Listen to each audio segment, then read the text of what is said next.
சோனா குருவியும் அதோட 2 குழந்தைகளும் காலுக்காகத்தோட வீட்டுல வாடகைக்கு குடியிருந்தாங்க. அந்த வீடு ரொம்பவும் மோசமான நிலைமையில இருந்தது. சோனா குருவி எத்தனவோ தடவை அந்த வீட்டை ரிப்பேர் பண்ண சொல்லியும் காகங்கள் வாடகை வாங்குறதுல குறியா இருந்தாங்களே தவிர அந்த வீட்டை ரிப்பேர் பண்ணவே இல்லை. ஒரு நாள் ராத்திரி திடீர்னு அந்த காட்டுல புயல் வீச ஆரம்பிச்சது. இப்படி வீசின அந்த புயல் காத்து சோனா குருவி குடியிருந்த வீட்டை அப்படியே தூக்கிட்டு போயிடுச்சு. அப்படி பறந்து போன வீட்டுல இருந்து சோனா குருவியும் அதோட குழந்தைங்க 2 பேரும் ரொம்பவும் சாமர்த்தியமா தப்பிச்சு வெளியே வந்தாங்க. இப்படி உயிர் தப்பிச்ச 3 பேரும் ஒரு மரக்கிளையில வந்து உட்கார்ந்தாங்க.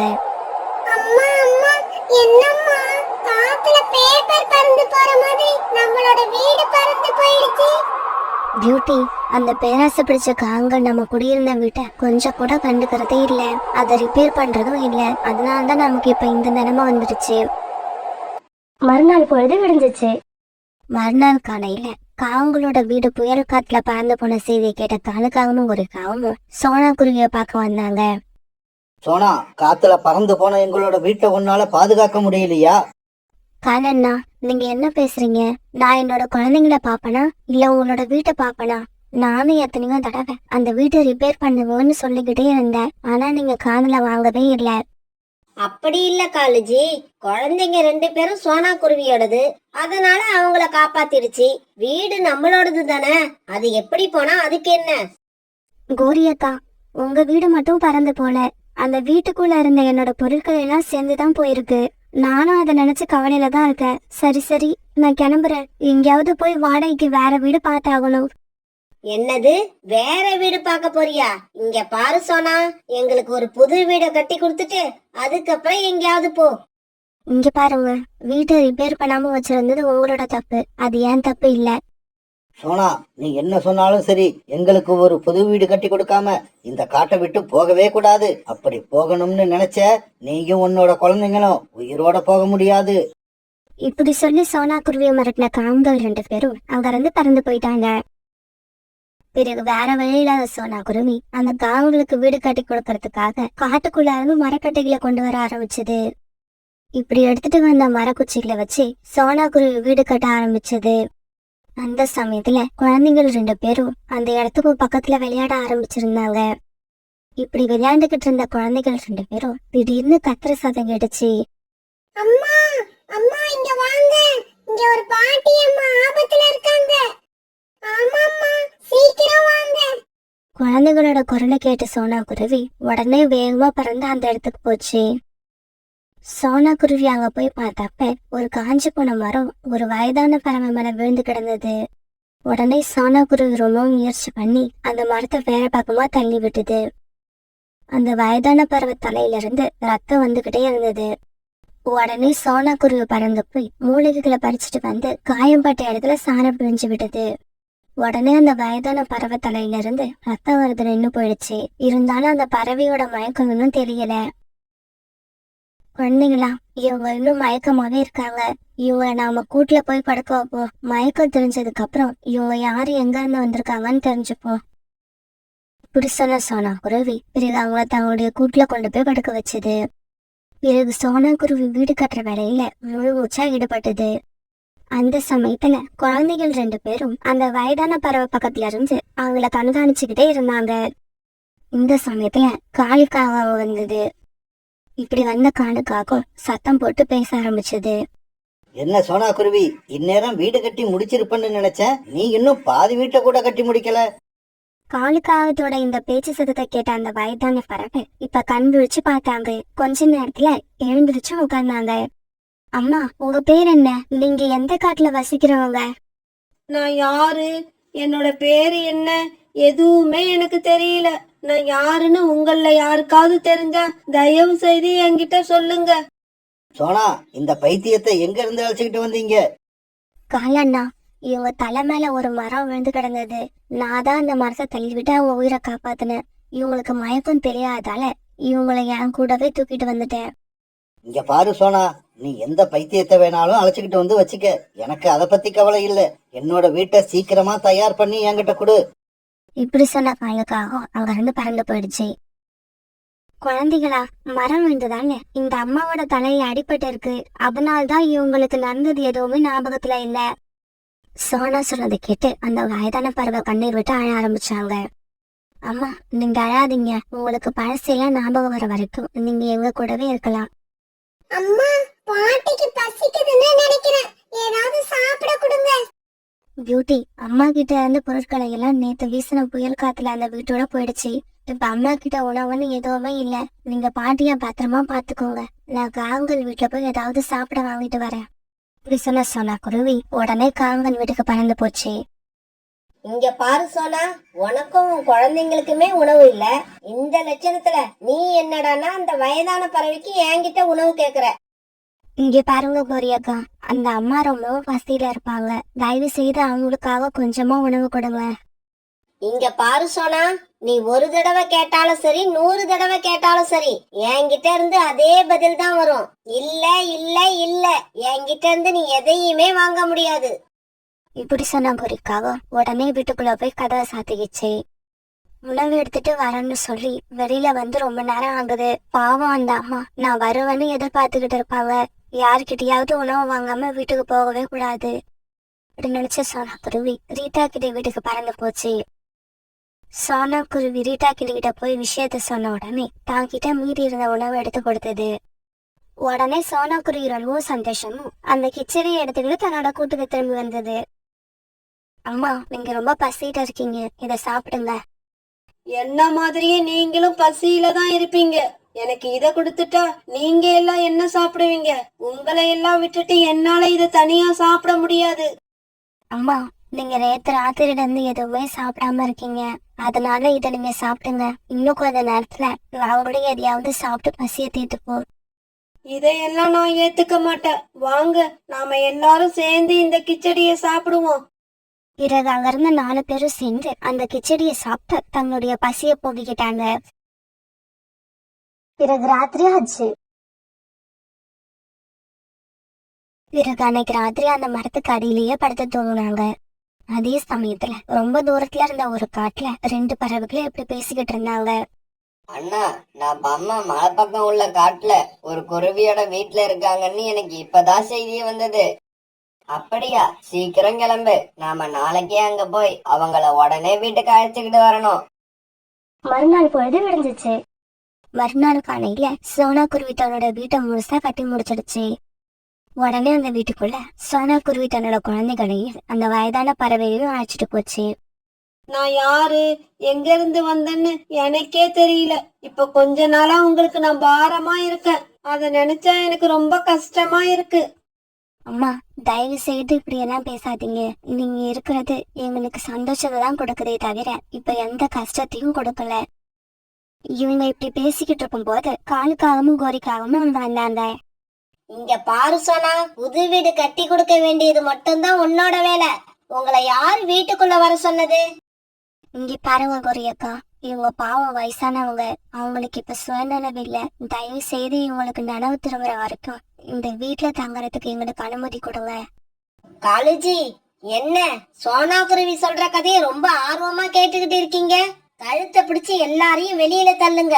இந்த வீட்டை வாங்குறதுக்கு நம்ம கழுகக்கா இப்ப வந்துகிட்டு இருக்காங்க. அவங்க கிட்ட நான் கை நீட்டி அட்வான்ஸ் வாங்கிட்டேன். கோரிக்காவும் இப்படி சொன்ன உடனே காலுக்காவும் எல்லாரையும் வீட்டை விட்டு வெளியில தர முயற்சி பண்ணுச்சு. அப்ப காலுக்காக தன்னோட தலையில முட்டினதுல அந்த வயதான பறவை கீழே விழுந்து அவங்க தலையில மறுபடியும் அடிபட்டுச்சு. இப்படி அடிபட்டதுல அவங்களுக்கு மறந்து போன பழைய நினைவு எல்லாம் திரும்பி வந்துடுச்சு. எனக்கு பழசு எல்லாம் ஞாபகம் வந்துடுச்சு. என்னோட வீடு கடற்கரை பக்கத்துல உள்ள காட்டுல இருக்கு. நான் பெரிய பணக்கார குடும்பத்தை சேர்ந்தவ. அந்த வயதான பறவை இப்படி சொல்லிட்டு இருக்கும்போது 2 பறவைகள் கார்ல வந்து இறங்குனாங்க. அம்மா, அம்மா, நீங்க எப்படி இருக்கீங்க? அம்மா, என்ன இது? உங்க தலையில இந்த காயம் எப்படி வந்தது? பிறகு நடந்தது எல்லாத்தையும் கேள்விப்பட்ட அந்த பறவைகள் காகங்கள் 2 பேரையும் அடி ஏத்துறாங்க. இங்க பாருங்கடா, இந்த சோனா மட்டும் இல்லைன்னா என்ன நீங்க உயிரோடயே பாத்திருக்க முடியாது. நான் இப்ப உயிரோட இருக்கேன்னா அதுக்கு காரணமே இந்த சோனா குருவிதான். அம்மா, நமக்கு உதவி செஞ்சவங்களுக்கு நாம எப்பவுமே நன்றியோட இருக்கணும். இவங்களையும் நம்ம கூட அழைச்சுக்கிட்டு போவோம். நம்ம வீட்டுக்கும் பக்கத்துல இருக்க வீட்டுல இவங்களை தங்க வைப்போம். ஆமா, இனிமே இவங்களோட நல்லது கெட்டது எல்லாத்துலயும் நாம பங்கு எடுத்துக்கணும். இப்படி பேசிக்கிட்ட அந்த பறவைகள் பிறகு சோனா குருவியையும் அது குழந்தையும் அவங்க கூடவே அழைச்சிட்டு போயிட்டாங்க. சோனா குருவியும் அது குழந்தைங்களும் இப்படி கார்ல போறத அவங்க 2 பேரும் அழுதுகிட்டே வேடிக்கை பார்த்தாங்க. ஒரு பெரிய நகரத்துக்கு பக்கத்துல இருந்து அடர்த்தியான காடு அது. அந்த காட்டுல நிறைய பறவைகள் குடும்பமா வாழ்ந்து வந்தாங்க. அப்படி வாழ்ந்து வந்த குடும்பத்துல ஒரு குடும்பம் தான் ராக்கி கிளியோட குடும்பம். ராக்கி, என்ன கல்யாணம் பண்றதுக்கு முன்னால நீங்க வீட்ல ஒரு வேலைக்காரி வச்சிருந்தீங்க. நான் வந்ததுக்கு அப்புறம் எதனால அந்த வேலைக்காரியை நிப்பாட்டினீங்க? ரீட்டா, எங்க அம்மா இறந்ததுக்கு அப்புறம் என்னோட வேலைகள் எல்லாத்தையும் நானே பார்த்துக்கிட்டு அதுக்கப்புறம் ஆபீஸ் கிளம்பி போவேன். அது ரொம்ப கஷ்டமா இருந்தது. அதனாலதான் வேலைக்காரி வச்சிருந்தேன். நீ வந்ததுக்கு அப்புறம் எனக்கு வேலைக்காரி தேவைப்படல, அதனால நிப்பாட்டிட்டேன். அப்படின்னா என்ன நீங்க ஒரு வேலைக்காரியா தான் பாக்குறீங்க, அப்படிதானே? ரீட்டா, நீ என்ன இப்படி பேசுற? வேலைக்காரிக்கு உனக்கும் வித்தியாசம் இல்ல? என்னையும் நம்மளோட குழந்தையையும் கவனிச்சுக்கிற முழு பொறுப்பு உன்கிட்ட தான் இருக்கு. இன்னும் சொல்ல போனா, நான் வீட்டுக்குள்ள வந்ததுக்கு அப்புறம் எந்த கவலையும் இல்லாம இருக்கிறேன்னா அதுக்கு நீ தான் காரணம். ரீட்டா, வீட்டுக்கு வெளியில நானும் வீட்டுக்குள்ள நீயும் நம்ம குடும்பத்துக்காக செய்யறதெல்லாம் வேலை இல்ல, அது ஒரு சேவை. எப்ப இத பத்தி பேசினாலும் ஏதாவது ஐஸ் வச்சு பேச்சு அப்படியே மாத்திடுறாரு. என்னைக்காவது ஒரு நாள் சரி நீ ஒரு வேலைக்காரிய வச்சுக்கன்னு சொல்லுவார்னு பாக்குறேன். ராக்கி வாயில இருந்து அந்த வார்த்தை வரவே மாட்டேங்குது. கோரி, நான் வேலைக்கு கிளம்புறேன். சரிங்க காலேஜி, போயிட்டு வாங்க. வரப்ப அரிசியும் உளுந்தும் மறக்காம வாங்கிட்டு வாங்க. நீ சொன்னதை வாங்கிக்கிட்டு வரேன். கோரி, இன்னைக்கு ராத்திரிக்கு என்ன சாப்பாடு பண்ணலான்னு இருக்க? அத பத்தி நான் எதுவும் யோசிக்கல. கோரி, எனக்கு என்னவோ இன்னைக்கு சப்பாத்தியும் கொண்டக்கல்ல குருமாவும் சாப்பிடணும் போல இருக்கு. நிறுத்துங்க காலேஜி, நீங்க இந்த மாதிரி சொன்னாலே எனக்கு எரிச்சலா இருக்கு. ஒரு நாள் சப்பாத்தி செஞ்சு வை, ஒரு நாள் பூரி செஞ்சு வை, ஒரு நாள் மட்டன் செஞ்சு வை, ஒரு நாள் சிக்கன் செஞ்சு வை, ஒரு நாள் ஆனியன் தோசை ஊத்து, ஒரு நாள் மசாலா தோசை போடு, ஒரு நாள் உருளைக்கிழங்கு வறுத்து வை, ஒரு நாள் பாவக்காயை பெரட்டி வை. இப்படி நீங்க சொல்றப்பெல்லாம் எனக்கு எப்படி தெரியுமா இருக்கு, இந்த வீட்டுல நான் வேலைக்காரியோன்னு எனக்கு ஃபீல் ஆகுது. காலேஜி, நான் கண் விழிச்சுக்கிட்டு இருக்க நேரத்துல 90% கிச்சனுக்குள்ளதான் வேலை செஞ்சுக்கிட்டு இருக்கேன். கோபப்படாத கோரி, நான் சொன்னதை நீ தப்பா புரிஞ்சுக்கிட்ட. சப்பாத்தியும் கொண்டக்கல்ல குருமாவும் சாப்பிடணும் போல இருக்குன்னு சொன்னனே தவிர செஞ்சு வைன்னு ஒண்ணு நான் சொல்லவே இல்லை. இப்படி சொல்லிட்டு காலுக்காக தன்னோட பேக் எடுத்துக்கிட்டு அவசரமா ஆபீஸ்க்கு பறந்து போச்சு. அதே காட்டுல சோனா குருவியும் ராணா குருவியும் கணவன் மனைவியா வாழ்ந்து வந்தாங்க. சோனா, நீ பெரிய பணக்கார இடத்துல பிறந்த பொண்ணு. என்ன கல்யாணம் பண்ணிக்கிட்டு நீ ரொம்பவும் கஷ்டப்படுற. இத பார்க்க எனக்கு வேதனையா இருக்கு. ராணா, இப்படி எல்லாம் பேசாதீங்க. கடவுள் நம்மளுக்கு எப்படிப்பட்ட வாழ்க்கை கொடுத்திருக்காரோ அதை சந்தோஷமா ஏத்துக்கணும்.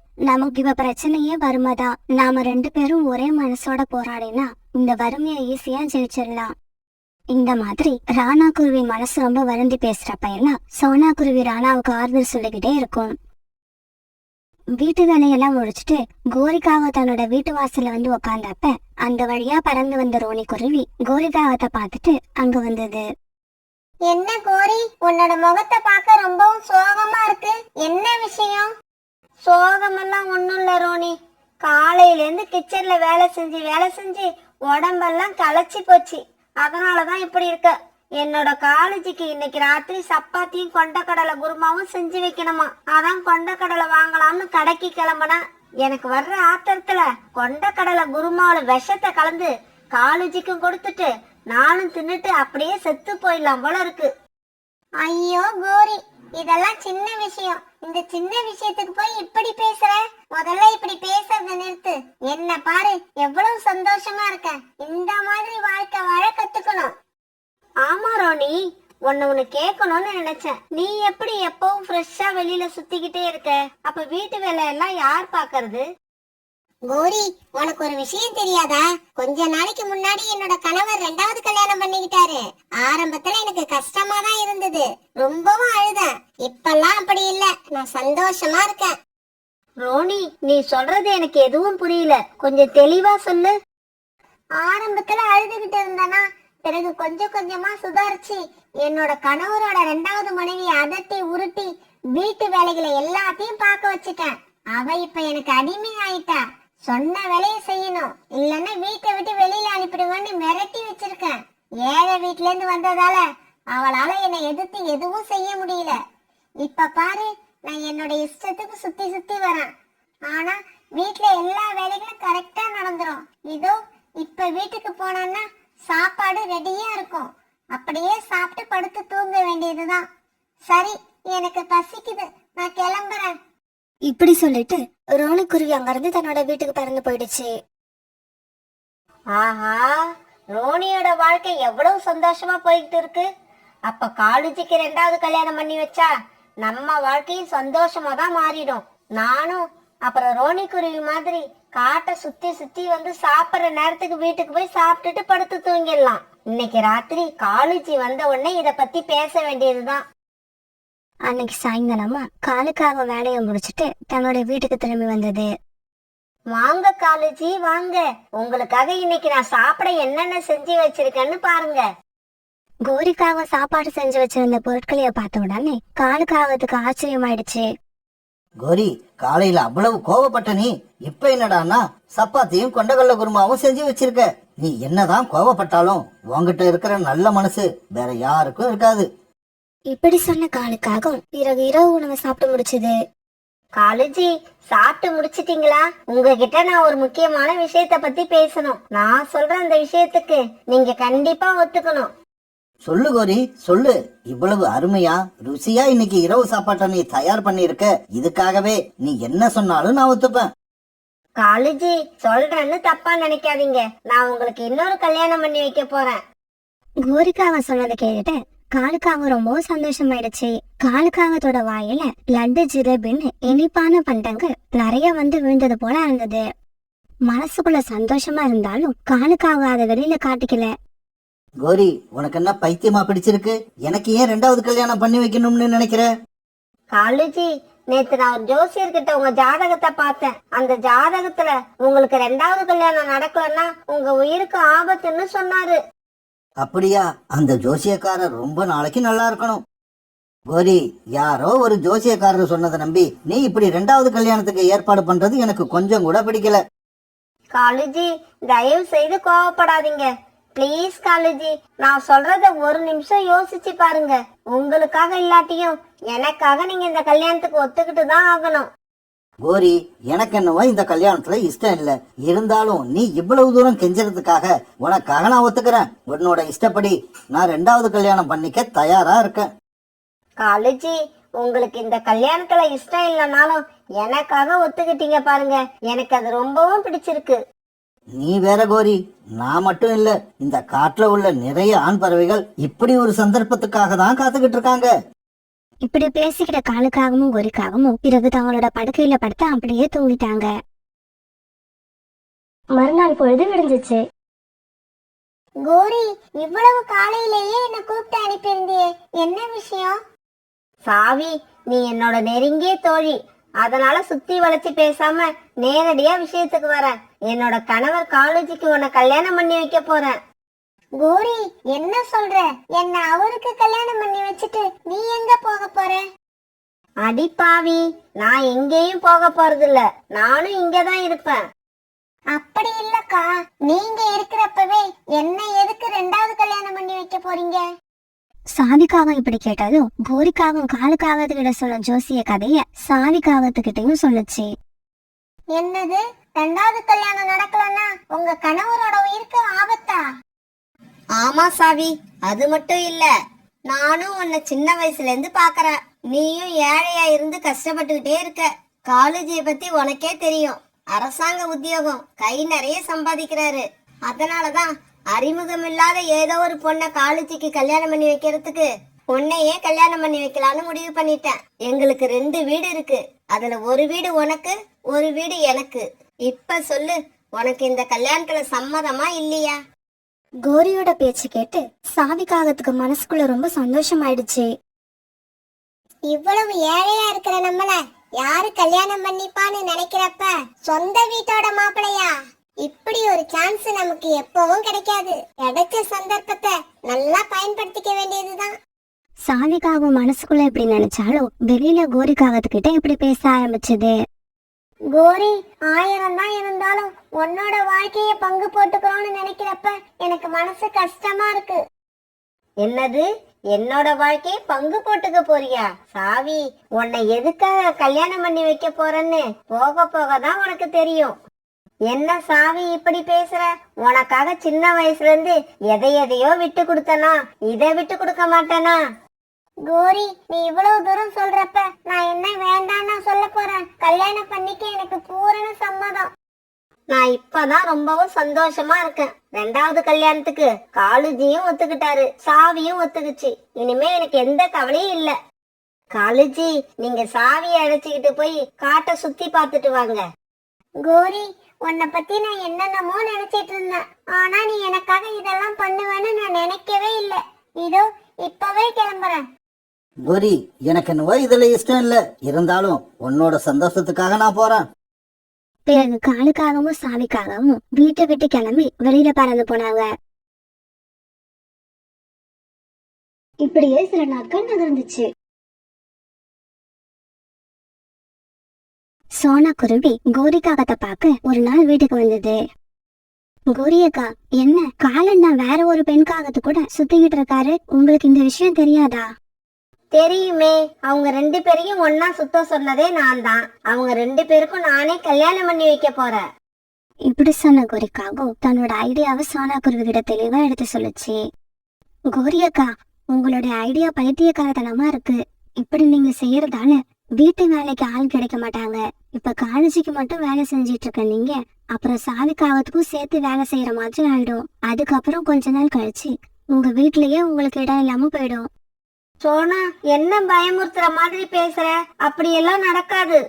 கோரி அக்கா, நம்ம ரோனி அக்காவோட கணவர் 2வது கல்யாணம் பண்ணிக்கிட்டாருல்ல, கொஞ்ச நேரம் அவங்க வீட்டுல என்ன நடக்குதுன்னு போய் பாத்துட்டு வாங்க. அதுக்கப்புறமாவது உங்களுக்கு புத்தி வருமானு பாப்போம். சோனா குருவி இப்படி சொன்ன உடனே கோரிக்காக ரோனி குருவி வீட்டுக்கு பறந்து போச்சு. ரோனி அக்கா, உங்களுக்கு வயசாச்சே தவிர அறிவே இல்ல. நான் உங்களை காலையில டிஃபனுக்கு இடியாப்பம் பண்ண சொல்லியிருந்தேன். நீங்க என்னடானா இட்லி சுட்டு வச்சிருக்கீங்க. இடியாப்பத்துக்கு மாவு இருக்கிற ஞாபகத்துல நானும் சரின்னு சொல்லிட்டேன். அப்புறம் தான் இடியாப்பத்துக்கு மாவு இல்லைங்கிற விஷயம் எனக்கு தெரிய வந்தது. ரோனி, உன் கூட பெரிய தொல்லையா போச்சு. சின்ன பொண்ணு ஆசைப்பட்டு கேக்குறா, அத கூட உன்னால செஞ்சு கொடுக்க முடியல. நீ எல்லாம் எதுக்குதான் வீட்டுல இருக்க?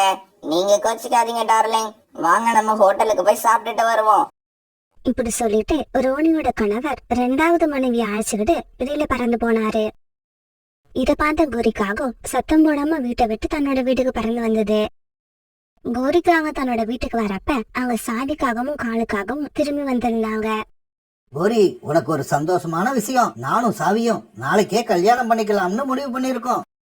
காலேஜி, உங்க 2 பேருக்கும் கல்யாணம் பண்ணி வைக்க வேண்டான்னு நான் முடிவு பண்ணி 10 நிமிஷம் ஆயிடுச்சு. கோரி, என்ன சொல்ற? 2வது கல்யாணம் பண்ணலன்னா என்னோட உயிர் போயிடும். அப்படி போனாலும் பரவாயில்ல, நான் கவலைப்பட மாட்டேன். ஆனா உங்களுக்கு 2வது கல்யாணம் பண்ணி வச்சா என்னோட உயிர் போயிடும். கோரி, என்ன இது? மனசுல ஆசைய வளர்த்துட்டு இப்ப இப்படி பேசுற? சாவி, நான் செஞ்சது தப்புதான். அதுக்காக நீ கவலைப்படாத. உனக்கு காலேஜியை விட ஒரு நல்ல மாப்பிள்ளையா, பணக்கார மாப்பிள்ளையா பார்த்து நானே என்னோட செலவுல கல்யாணம் பண்ணி வைக்கிறேன். கோரி, உண்மையா சொல்ற? நீ அப்படி செய்யறதா இருந்தா அதை விட எனக்கு சந்தோஷம் வேற எதுவும் இல்ல. என்ன கோரி அக்கா, ரோனி வீட்டுக்கு போயிட்டு வந்ததுக்கு அப்புறம் உங்க பேச்சுல ஒரு மாற்றம் தெரியுது. ஆமா சோனா, உண்மைதான். நீ மட்டும் நல்ல சமயத்துல வந்து எனக்கு புத்தி சொல்லலன்னா என்னோட வாழ்க்கையே மாறி போயிருக்கும்.